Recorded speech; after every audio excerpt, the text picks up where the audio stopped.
Hello everyone, कैसे हैं आप सब। Welcome to mathematics by Vidushi Agarwal. Daily हम कुछ क्वेश्चंस करते हैं जो हमारे प्रीवियस ईयर में आए हुए हैं। ऐसे ही कुछ और क्वेश्चंस देखेंगे। आज मैं आपको सॉल्व कराऊंगी 2013 का पेपर, जो 28 जुलाई 2013 को जो सीटेट हुआ था उसमें जो क्वेश्चंस आए हैं बिल्कुल सेम उसी सीरीज में आज हम क्वेश्चंस को सॉल्व करेंगे। ठीक है, आइए फर्स्ट क्वेश्चन देखते हैं।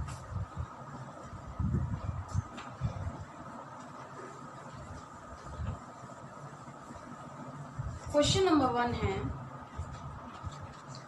एक वैल्यू दी हुई है हमें 5, 10 और 35। इसके सबसे छोटे और सबसे बड़े सरगुणज का अंतर हमें बताना है। एक वैल्यू हमें दी हुई है 5, 10, 35। इसमें सबसे छोटे और बड़े सरगुणज का अंतर, छोटे और बड़े सरगुणज का अंतर हमें बताना है। वीडियो देखने से पहले आपको एक पीडीएफ मिल गया होगा क्वेश्चन का, उसका स्क्रीनशॉट ले लीजिए या उसको क्लिक करके रख लीजिए, उससे आपको हेल्प मिलेगी क्वेश्चन सॉल्व करने में। तो सबसे बड़ा, छोटे के लिए और बड़े के लिए मैंने आपको बताया था, बड़े के लिए एचसीएफ लेते हैं और छोटे के लिए एलसीएम लेते हैं। तो छोटा बताना है, एलसीएम ले लेंगे 5, 10 और 35 का। किसी भी मेथड से हम एलसीएम ले सकते हैं। 70 आ गया एलसीएम, ठीक है। एचसीएफ, एलसीएम तो 70 आ गया, एचसीएफ लेंगे। एचसीएफ भी हम किसी भी मेथड से ले सकते हैं। हम डिवीजन मेथड से लेंगे तो डिवीजन मेथड से क्या आ जाएगा, 5 आ जाएगा। एचसीएफ आ गया 5। अब क्या पूछा, अंतर पूछा है, दोनों को माइनस कर देंगे, अंतर आ जाएगा 65। ये क्वेश्चन में हमसे पूछा। क्लियर सभी को। सेकंड क्वेश्चन देखते हैं, क्वेश्चन नंबर 2।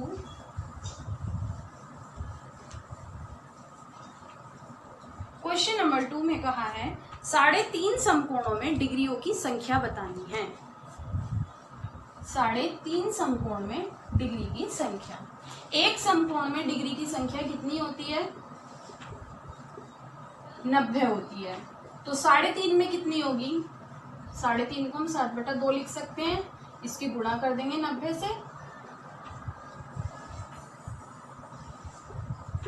यानी कि 315 होगी।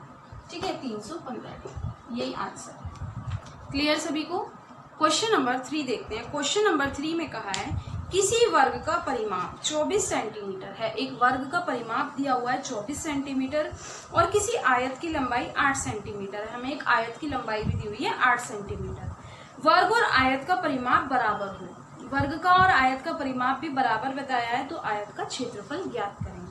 ये सभी क्वेश्चंस बिल्कुल उसी सीरीज में आपको करा रही हूँ। 2013, 28 जुलाई 2013 का पेपर आप देखिए, इसी सीरीज में बिल्कुल ऐसे ही ये सेम क्वेश्चंस आए हुए हैं। 28 जुलाई 2013 का पेपर हम सॉल्व कर रहे हैं आज। 28 जुलाई 2013, बिल्कुल इसी सीरीज में आपको क्वेश्चन मिलेंगे। तो क्वेश्चन नंबर 3 पे थे हम, किसी वर्ग का परिमाप 24 सेंटीमीटर। वर्ग का परिमाप हमें दिया हुआ है, कितना दिया हुआ है, 24 सेंटीमीटर। वर्ग के परिमाप का फॉर्मूला होता है 4a, यहां से हम a यानी कि भुजा निकाल लेंगे 6 सेंटीमीटर।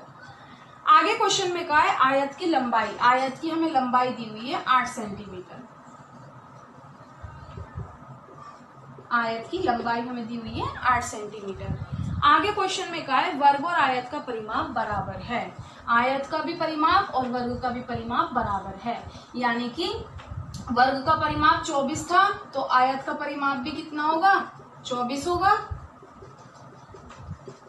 आयत के परिमाप का फॉर्मूला क्या होता है, 2l + b। ठीक है, यहां से l + b की वैल्यू निकल गई कितनी, 12।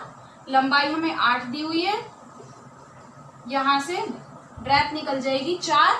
ठीक है, माइनस करके हमने 4 निकाल दी। आयत का क्षेत्रफल पूछा है। आयत का हमें क्या बताना है, क्षेत्रफल बताना है। आयत का क्षेत्रफल क्या होता है, लंबाई गुणा चौड़ाई। लंबाई हमारे पास कितनी थी, 8 थी, चौड़ाई 4 आ गई, तो यानी कि आयत का क्षेत्रफल आ गया 32 centimetre square. Clear. Next question देखते हैं, क्वेश्चन नंबर 4।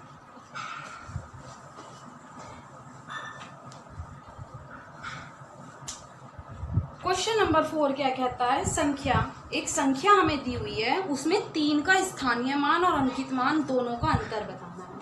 संख्या दी हुई है हमें 1 2 3 4 5, ठीक है। 3 का स्थानीय मान और अंकित मान, 3 का स्थानीय मान क्या होगा 300, अंकित मान कितना होगा 3।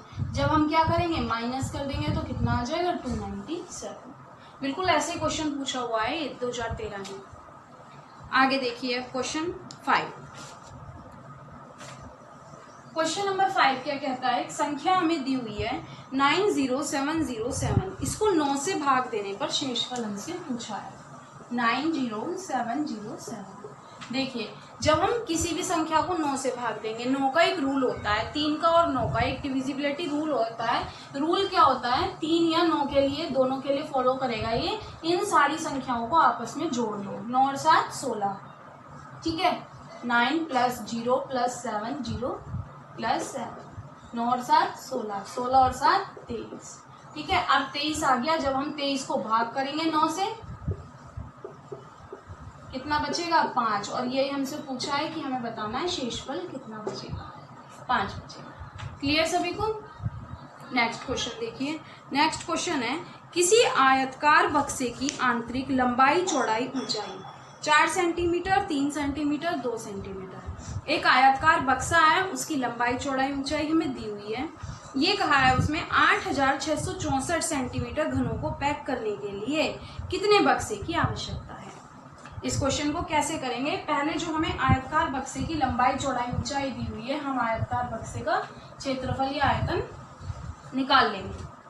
हमें क्या दिया हुआ है, बक्से की लंबाई चौड़ाई ऊंचाई तीनों चीजें दे दी, 4 सेंटीमीटर 3 सेंटीमीटर और 2 सेंटीमीटर, ठीक है। यहां से हम निकाल लेंगे कि बक्से का जो है क्षेत्रफल कितना है, 4 × 3 × 2 24 सेंटीमीटर, ठीक है। अब क्या करेंगे, ये हमने वॉल्यूम निकाल लिया। अब क्या करेंगे, इसने पूछा है कि 8664 घन वाले बॉक्स को पैक करने के लिए कितने बक्सों की आवश्यकता है। डिवाइड कर देंगे, 6 से डिवाइड किया हमने,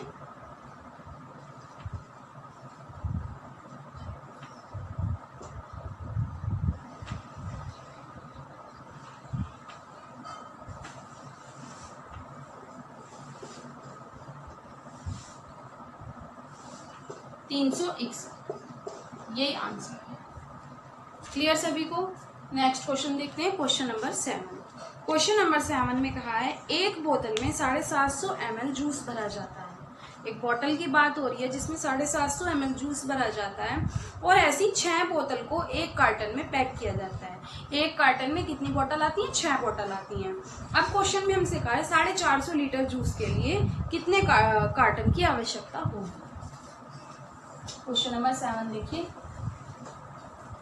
क्वेश्चन नंबर 7 है, एक बोतल में 750 ml जूस भरा जाता है, 750 ml।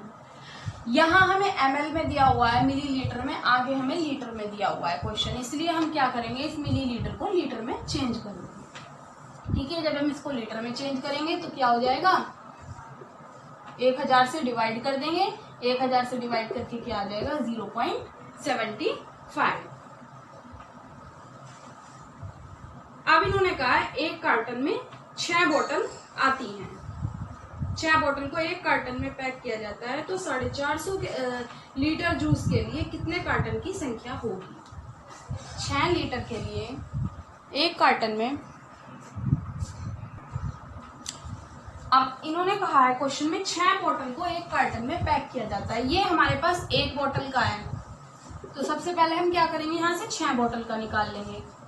एक बोतल में इतना जूस आता है तो 6 बोतल में कितना आएगा, यहाँ पे 6 से मल्टीप्लाई कर देंगे। जब 6 से मल्टीप्लाई कर देंगे तो क्या आएगा 4.50। ये काय में चेंज हो गया, लीटर में चेंज हो गया, ठीक है। ये यानी कि एक कार्टन की संख्या है। एक कार्टन भी कह सकते हैं हम इसको, 6 बोतल भी कह सकते हैं, क्योंकि क्वेश्चन में कहा है कि एक कार्टन में 6 बोतल आती हैं। अब हमसे क्या पूछा है, 450 लीटर जूस के लिए, 450 लीटर जूस के लिए कितने कार्टन की आवश्यकता होगी। तो ये एक कार्टन का है, अपॉन क्या हो जाएगा, ये हो जाएगा। जब यहाँ से जाएगा तो यहाँ 0 लग जाएगी, 0 लगा के क्या आ जाएगा आंसर 100 कार्टन, ये आंसर है। क्लियर सभी को। नेक्स्ट क्वेश्चन देखते हैं, क्वेश्चन नंबर 8।